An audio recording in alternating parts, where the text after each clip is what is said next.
Olha, meus irmãos, essa denúncia do Elon Musk caiu como uma bomba. Justamente num momento onde a grande mídia brasileira tinha dificuldades para provar, para manter a narrativa, que todos os protestos, todos os acontecimentos e reclamações que aconteciam aqui no Brasil é por causa de um movimento fascista e etc. Depois dessa treta com Elon Musk, meu irmão, muitas celebridades, como inclusive aquele ator, provavelmente vocês já viram algum filme dele, né?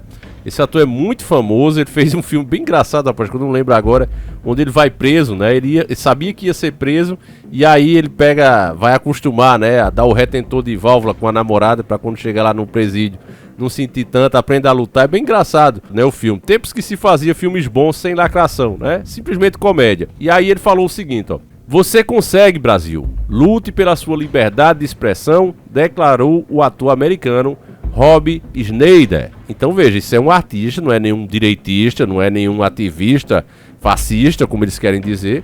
É um cara que está vendo os absurdos que estão acontecendo, né?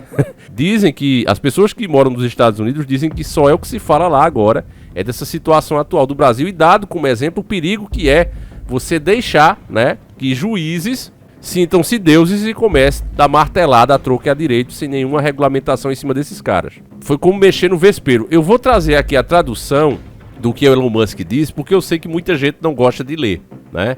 Então ele fez uma denúncia, o Metrópolis ouviu essa denúncia dele, né, falando sobre as provas, e é óbvio, né, você precisa entender isso, muita gente tá falando, pessoal de esquerda, cadê que ele prova? Calma, ele tem as provas. O Elon Musk é um dos maiores empresários do mundo, um dos homens mais ricos do mundo, já foi o topo. E quando um cara desse fala com alguém, ele não fala por acaso, ele não age emocionado. Um cara desse, ele só age friamente. Então, quando ele chega na sua rede social e dá uma resposta direta a uma pessoa, como ele fez com o nosso Deus do Olimpo, aquele que tem menos cabelo, ele já fez com a faca e o queijo na mão, esperando a reação do cara, provocando o cara para ver o que é que ia rolar. E o cara mordeu a isca, né? E agora eu quero que você veja numa mídia de esquerda, né, o que é que ele falou. Ó: "Continuamos recebendo demandas deste juiz Alexandre." Esse é o nome dele no Twitter, @Alexandre. E elas eram para suspender contas imediatamente. Normalmente nos davam 2 horas para suspender uma conta ou enfrentaríamos multas pesadas. É a escolha final. Estávamos recebendo demandas para suspender membros do parlamento e grandes jornalistas. E além disso, não poderíamos dizer a eles que foi a pedido do Deus do Olimpo, o Todo-Poderoso. Tínhamos que fingir que era devido aos nossos termos de uso. E essa foi a gota de água, e dissemos não. Isso aqui, meus irmãos, explica tudo o que a gente falava, né?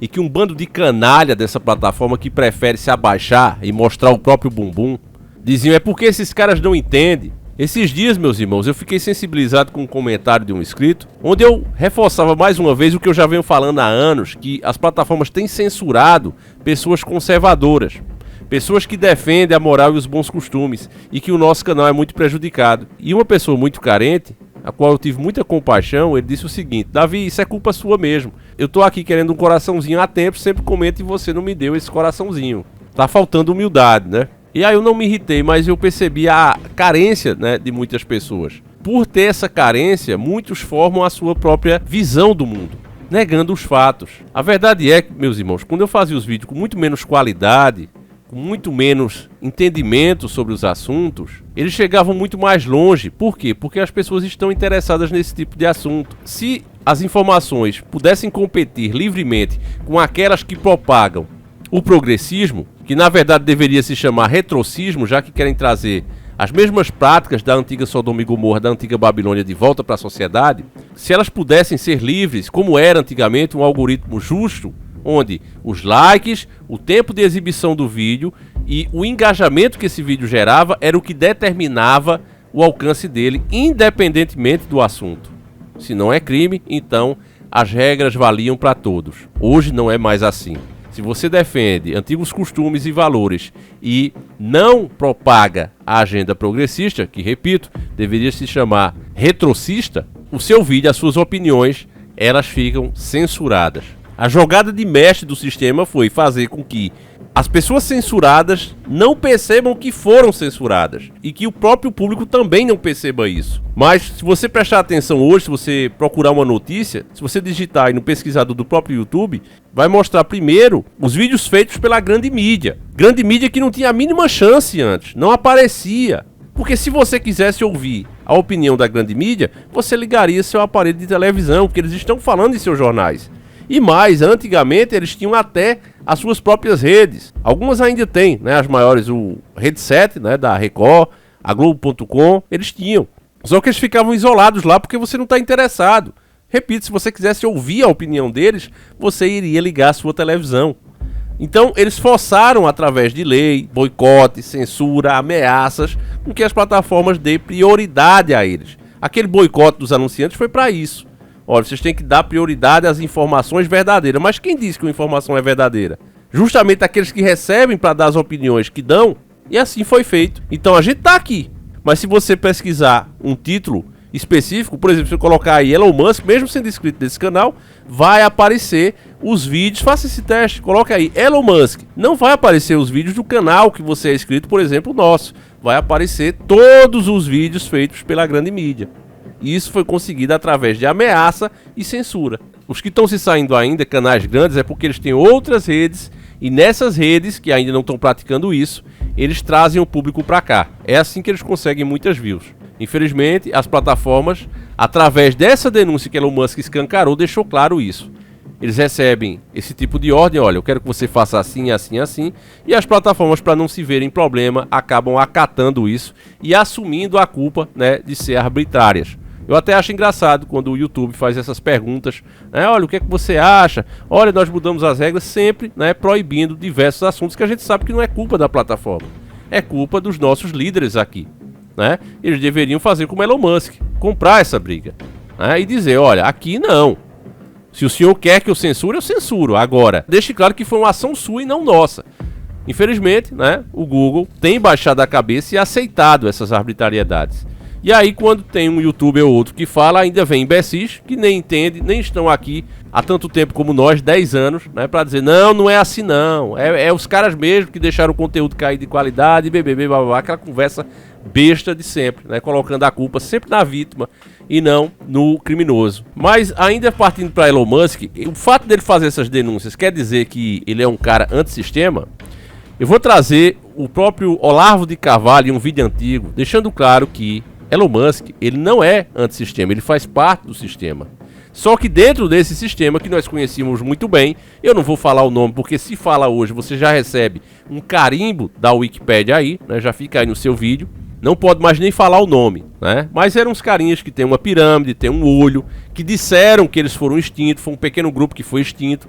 Porém, até hoje, você vê a arquitetura nas principais cidades do mundo, né? A obra deles continua vendo em obras novas, sendo construídas agora, nas antigas, e vê também na principal moeda do mundo, que é o dólar, o símbolo deles. Então eles não foram extintos nada, né? Mas, infelizmente, temos que dizer que isso é apenas teoria da conspiração, bobagem, não tem nada de mistério aqui, apenas é o que eles dizem que é e acabou. Então, vamos ver o Olavo de Carvalho falando sobre essa briga que existe dentro da própria elite. Vamos ver juntos. Como é que o cara chama? Elon Musk. Ele é o cara de dentro da elite que está dando serviço, né? E umas coisas ele protesta, outras ele aceita.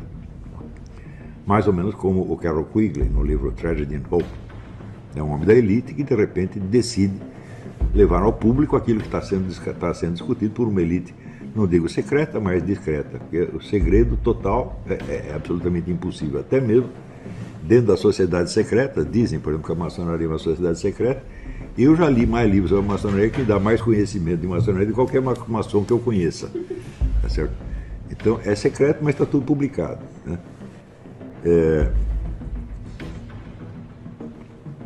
Então, isso aí é outra. É uma coisa que se reflete naquele famoso adágio: o segredo se protege a si mesmo. Ele se protege simplesmente porque ele é muito complicado e as pessoas têm preguiça de estudar e verificar, e às vezes são covardes demais para admitir que certas coisas estão acontecendo. Então, de certo modo, não é o segredo que se protege a si mesmo, é a burrice dos outros que protege o segredo. Então, o segredo total não funciona. Mas a descrição funciona perfeitamente bem.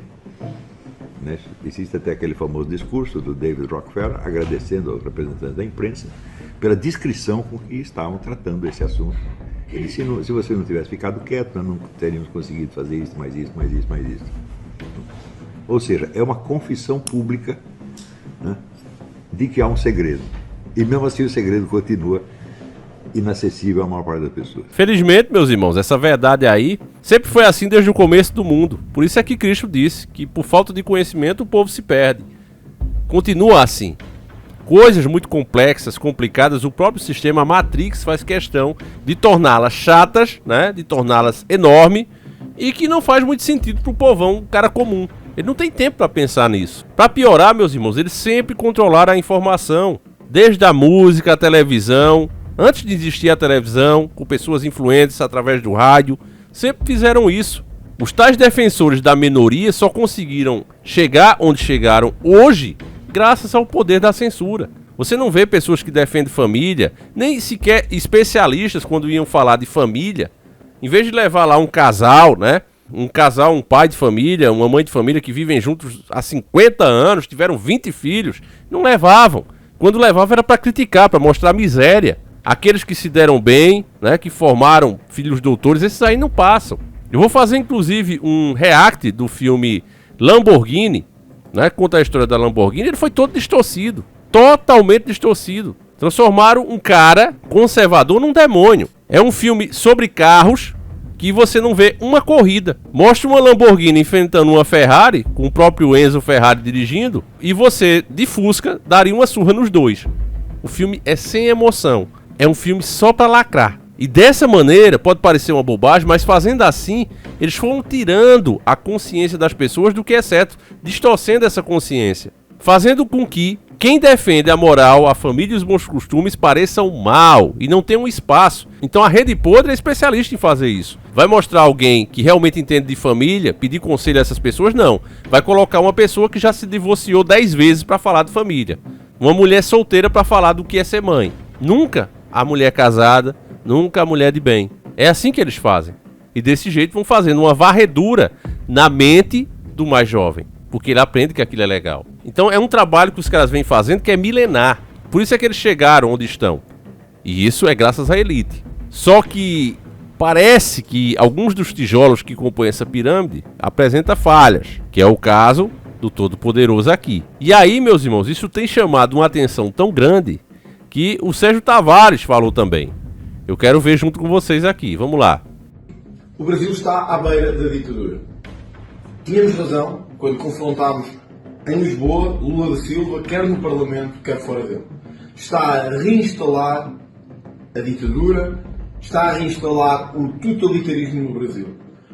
Decisões recentes do juiz Alexandre de Moraes, precisamente aquele que tem sido o grande amigo do Lula da Silva em todo o processo presidencial e o grande carrasco das potencialidades políticas de Bolsonaro, mas de todo o movimento contestatário do Lula, decisões recentes impedem, neste caso a rede social X, o antigo Twitter, de ter uma série de contas muito populares no Brasil. E estão a voltar a reintroduzir verdadeiras limitações ao direito de expressão, de liberdade de expressão, nas plataformas digitais do Brasil. Isto é retroceder décadas na nossa liberdade de expressão. E por isso nenhum líder político, em nenhuma parte do mundo, deve ficar em silêncio ou calado perante isto. O juiz Alexandre de Moraes não pode fazer o que entender no Brasil. Lula da Silva não é dono do Brasil, e muito menos é dono da liberdade dos brasileiros ou de quaisquer outros cidadãos no mundo. O que está a acontecer no Brasil é grave. E eu quero dizer-vos que nós vamos levar ao Parlamento Português um voto de condenação específica do juiz Alexandre de Moraes e do Tribunal Superior Eleitoral Brasileiro, e vou instar também o Primeiro-Ministro português, o novo Primeiro-Ministro português e o novo Governo português a questionarem diretamente o embaixador brasileiro em Portugal sobre o que se está a passar no Brasil. É grave demais e cabe-nos a todos os líderes no mundo inteiro, e sobretudo àqueles que defendem a liberdade de expressão, estar ao lado dos verdadeiros patriotas, mas sobretudo daqueles que querem, amam e defendem a liberdade. Nós não deixaremos, aqui em Portugal, que ataquem a nossa liberdade, mas também não deixaremos que os nossos amigos brasileiros fiquem sem ela. Juntos, continuaremos a lutar por um mundo melhor. Contem connosco, estamos juntos, vamos lutar pela liberdade até ao fim. Você viu aí, né, família? Até porque os exemplos de países, né, que baniram o X não são exemplos para ninguém, são ditaduras puras. E se o Brasil entrar nessa, é por isso que ele pisou no freio, né? Não tenha dúvida que o Elon Musk está com tudo pronto. Agora, o Elon Musk é um empresário. Se o negócio, né, se as ofertas que forem oferecidas para ele trouxer vantagem, ele vai aceitar. O homem de negócio é assim, infelizmente. Só que o Elon Musk não é o único cálculo fora da equação. Tem o Donald Trump que está chegando aí com tudo. E isso também é o que está dando força a Portugal. Você vê pessoas lá, né, exigindo parlamentares, inclusive. Não se resume apenas ao Sérgio Tavares, que é um repórter. Não pode fazer muita coisa.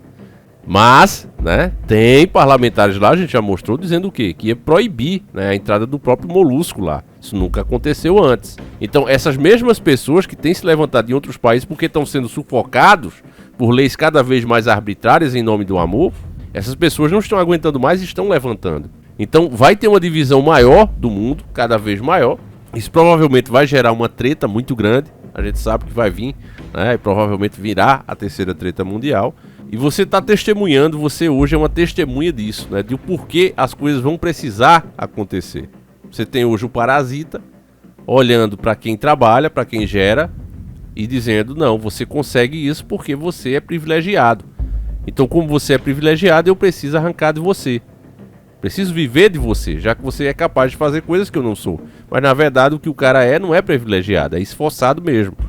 É aquele cara que ao invés, né, de estar com os pés para cima, está ali estudando, trabalhando, para no futuro colher esses frutos. Então, meus irmãos, vamos aguardar para ver, né? Não tem heróis, mas a gente precisa aí, pelo menos, né, olhar o que é que está sendo proposto e apoiar o que a gente julgar ser melhor.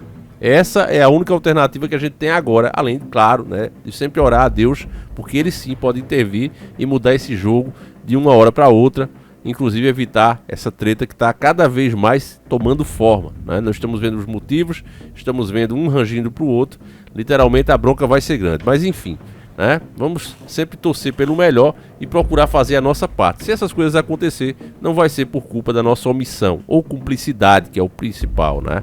E é o pior.